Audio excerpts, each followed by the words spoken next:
5 सितंबर को विधानसभा के विशेष सत्र को लेकर विपक्ष के सवाल पर सीएम हेमंत सोरेन ने कहा कि विपक्ष के षड्यंत्रों को के जाल एक एक करके कुतर दिए जाएंगे या फिर उन्हीं के जाल में उन्हें समेटकर वापस भेज दिया जाएगा।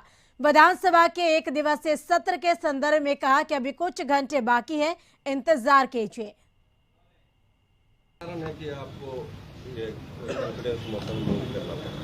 अब इसको आप क्या नाम देंगे वो तो सत्र आउट होने के बाद ही आपको पता चलेगा। अभी तो सत्र होने में कई घंटे बाकी, थोड़ा समय बीतने दीजिए। और जिस तरीके से विपक्ष अपनी षड्यंत्रकारी जाल बिछा रहा है, वो सभी जाल कुतरे जाएंगे। एक एक करके उनके जो जाल इन लोगों ने हमारे लिए बिछाए हैं, उसी जाल में इनको समेटकर बाहर कर दिया जाएगा। और सीधा रुख करते हैं झारखंड न्यूज कोऑर्डिनेटर मनोज जी के पास और उनसे जानते हैं। मनोज जी, जिस तरीके से हमने अभी मुख्यमंत्री हेमंत सोरेन के बयानों को सुना, इस एक दिवसीय विशेष सत्र के संदर्भ में उन्होंने कहा कि अभी कुछ घंटे बाकी है, इंतजार कीजिए। इस बयान के क्या मायने, किस नजरिए से देखा जाए इसको? देखिए करिश्मा, अगर हम कहें कि मुख्यमंत्री के बयान या इस विशेष सत्र को लेकर के तरह तरह के कयास लगाए जा रहे हैं। कुछ लोगों का कहना है कि इसमें सरकार की तरफ से विश्वास मत लाया जाएगा। हालांकि इसको लेकर के विधानसभा सत्र बुलाने को लेकर के विपक्ष जो है उनके औचित्य पर सवाल उठाया है। न सिर्फ बीजेपी बल्कि जो निर्दलीय विधायक है सरजू राय, उन्होंने भी इसको लेकर के सवाल उठाया और कहा कि जिन मुद्दों की बात कर रहे हैं कि सुखाड़ पे हम चर्चा कराएंगे, आवश्यक है, और जो दूसरे मुद्दे हैं तो उन सारे मुद्दों की बात अगर हम करें तो पिछले विधानसभा सत्र के दौरान वो सारे मुद्दे आ चुके हैं और सरकार का जवाब उस समय गोलमोल रहा है। ऐसे में एक विशेष सत्र बुला करके उस मुद्दे पर चर्चा कराने की बात जो है बेमानी साबित होती है।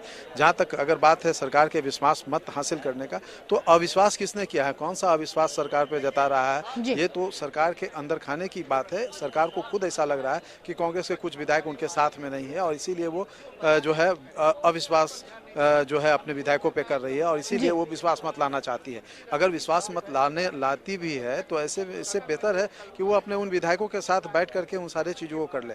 इन सब के बीच में अगर हम कहेंगे तो जो पार्टी के बीच में जो असंतुष्टि की जो बात थी, पिछले कई दिनों से जो एक सवाल उठ रहा था कि बोर्ड निगम का गठन नहीं होना या 20 सूत्री क्रियान्वयन समिति का बैठक नहीं हो, उसका गठन नहीं होना, तो कल मैं बता दूं कि कल देर रात जो है अधिसूचना जारी हुई है योजना एवं विकास विभाग से, जो कई जिले धनबाद, हजारीबाग, पूर्वी सिंहभूम, उसके अलावा आपको पाकुड़, कोडरमा, इन सारे जिलों में जो है 20 सूत्री का जो गठन कर दिया गया है, 20 सूत्री के अध्यक्ष उपाध्यक्ष घोषित कर दिए गए हैं और इसके साथ ही प्रखंड स्तर पे भी किया गया है। तो एक तरह से कहा जाए कि जो असंतुष्टि है जो उसको साधने की भी एक तरफ से कोशिश की जा रही है सरकार के तरफ से।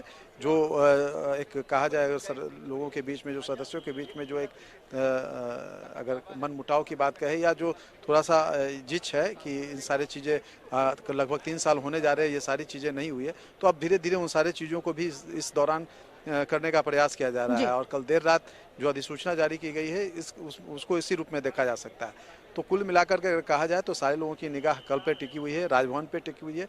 राजभवन से क्या कुछ होता है, अभी तक राज्यपाल लौटे नहीं है दिल्ली से लौटते हैं तो क्या कुछ होता है, और दूसरी तरफ कल विधानसभा में क्या कुछ होगा यह देखना होगा। बिल्कुल देखना होगा कि विधानसभा इस विशेष सत्र में क्या कुछ होता है, यह देखना बेहद लाजमी होगा। मनोज जी, हम चाहेंगे एक बार रांची एयरपोर्ट की तस्वीरें आप दिखाएं कि क्या अभी भी जो विधायक है वो अंदर है या फिर बाहर आए हैं या नहीं।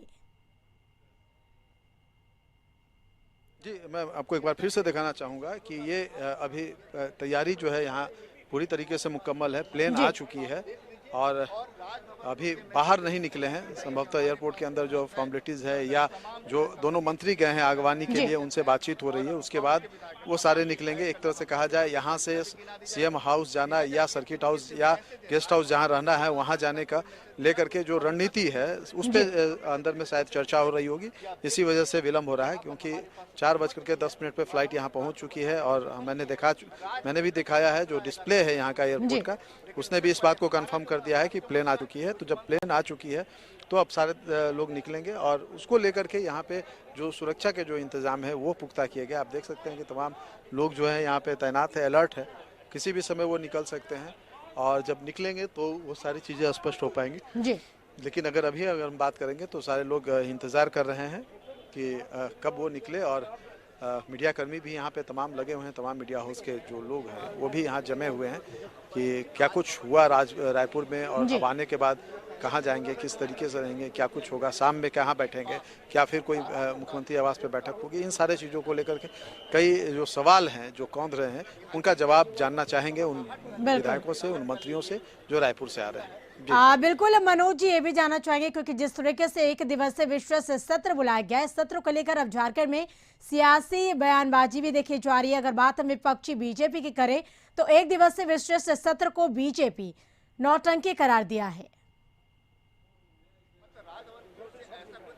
जी, जैसा कि मैंने पहले भी बताया था कि विशेष सत्र को लेकर के तमाम विपक्षी दल जो हैं या जो विपक्ष में जो लोग हैं, मसलन अगर हम बात करें बीजेपी के, तो बीजेपी के तमाम बड़े नेता जो हैं इसके औचित्य पे सवाल उठा चुके हैं। उन्होंने कहा है कि इसका कोई मतलब नहीं है, सरकार डरी हुई है और खुद जो है वो अविश्वास कर रही है अपने विधायकों पे और यही वजह है कि वो बुला रही है, कभी यहाँ से रायपुर ले जा रही है। एक तरह से कहा जाए कि वो विधायकों का पैरेड करवा रही है यहाँ से लेकर के वहाँ तक।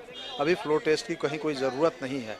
वहीं दूसरी तरफ जो आजसू है उसने भी जो है इस पे सवाल उठाया है कि आखिर अभी एक दिन का विशेष सत्र बुलाने का क्या औचित्य है।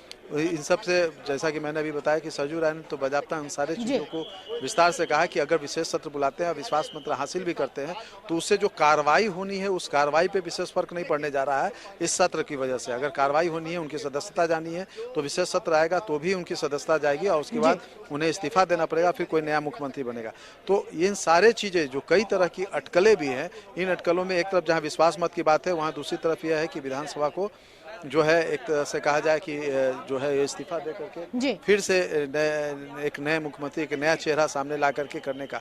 लेकिन क्या कुछ है अभी अगर कहा जाए, न तो सत्ता पक्ष या न ही विपक्ष अपने पत्ते खोल रहा है और इन सारे चीज़ों को लेकर के दोनों तरफ से रणनीति बन रही है। अभी जब यहाँ सभी विधायक आएंगे तो एक बार फिर मुख्यमंत्री आवास में बैठेंगे, आगे की रणनीति तय करेंगे। वहीं तो दूसरी तरफ बीजेपी में भी आज जो है देर शाम बैठक होगी और कल के विधानसभा सत्र या जो सत्ता पक्ष की जो रणनीति है उस पर लेकर के चर्चा होगी और आगे की रणनीति तय की जाएगी। तो ये सारी चीज़ें जो है भाई भविष्य के गर्भ में कि क्या कुछ होना है, लेकिन इतना जरूर है कि जो भी है कल का दिन काफी महत्वपूर्ण होगा। बिल्कुल, तो कल का दिन काफी अहम माना जा रहा है झारखंड की राजनीति में। अब देखना होगा कि आगे आगे इस मामले में होता है क्या।